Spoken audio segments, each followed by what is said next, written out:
नमस्कार इचलकरंजीकरांनो, इचलकरंजी शहरात पहिल्यांदाच सिलिकॉन रिअलिस्टिक वॅक्स स्टॅच्यू म्युझियमचा भव्य उद्घाटन सोहळा येत्या 1 सप्टेंबर रोजी सकाळी 11 वाजता वेद भवन इथं होणार असून यामध्ये छत्रपती संभाजी महाराज, महाराणी येसुबाई, हिंदू हृदय सम्राट बाळासाहेब ठाकरे, पंतप्रधान Narendra Modi, Mother Teresa, Rohit Sharma, Mahendra Singh Dhoni, Shahrukh Khan, Pushpa fame Allu Arjun, पंजाबचा प्रसिद्ध गायक दिलजीत दोसांझ यांच्या वास्तवाशी अगदी जुळणाऱ्या सिलिकॉन वॅक्स मूर्ती पाहण्याची संधी आपल्याला मिळणार आहे। कला, आकर्षण आणि अद्वितीय अनुभवाचा संगम आता आपल्या शहरातच अनुभवायला मिळणार आहे। म्हणूनच आपण सर्वांनी वेद भवन इथं होणाऱ्या या अद्वितीय सोहळ्याला नक्की उपस्थित राहावं। इचलकरंजीत एक नवीन पर्व सुरू होतंय आणि या पर्वाचे साक्षीदार व्हा तुम्ही सुद्धा।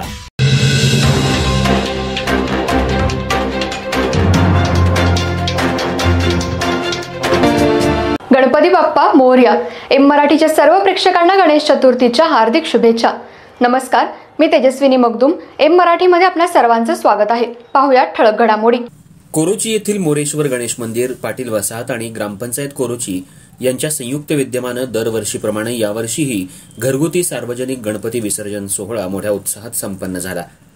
कोरोची मोरेश्वर गणेश मंदिर, पाटील वसाहत आणि ग्रामपंचायत यांच्या संयुक्त विद्यमानं दरवर्षीप्रमाणे यावर्षीही घरगुती सार्वजनिक गणपती विसर्जन इंदिरानगर जैन बस्तीजवळ कृत्रिम तलाव करून घरगुती गणेश मूर्ती विसर्जन करण्यात आलं। प्रथम महाआरती सरपंच डॉक्टर संतोष मोरे, युवा नेते विनोद कोराणे, उद्योगपती विजय चव्हाण, जिल्हा परिषद सदस्य प्रसाद खोबरे यांच्या हस्ते करून मूर्ती विसर्जनाला सुरुवात करण्यात आली।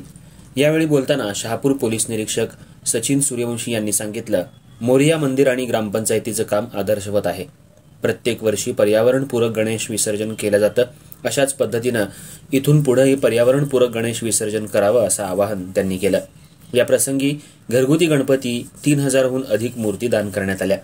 यावेळी शहापूर पोलीस स्टेशनचे शशिकांत ढोणे, मोरेश्वर गणेश मंदिर अध्यक्ष रवी कांबळे, पोलीस पाटील सावकर हेगडे, उपसरपंच संजय शहापुरे, सुकुमार क्षीरसागर, सुनील चव्हाण, विजय मगदुम, अजित आमते, बंडा पाटील, साहेबलाल शेख यांच्यासह ग्रामपंचायतीचे सर्व कर्मचारी आणि सुरभी मित्र मंडळाचे सर्व कार्यकर्ते, ग्रामस्थ मोठ्या संख्येने उपस्थित होते।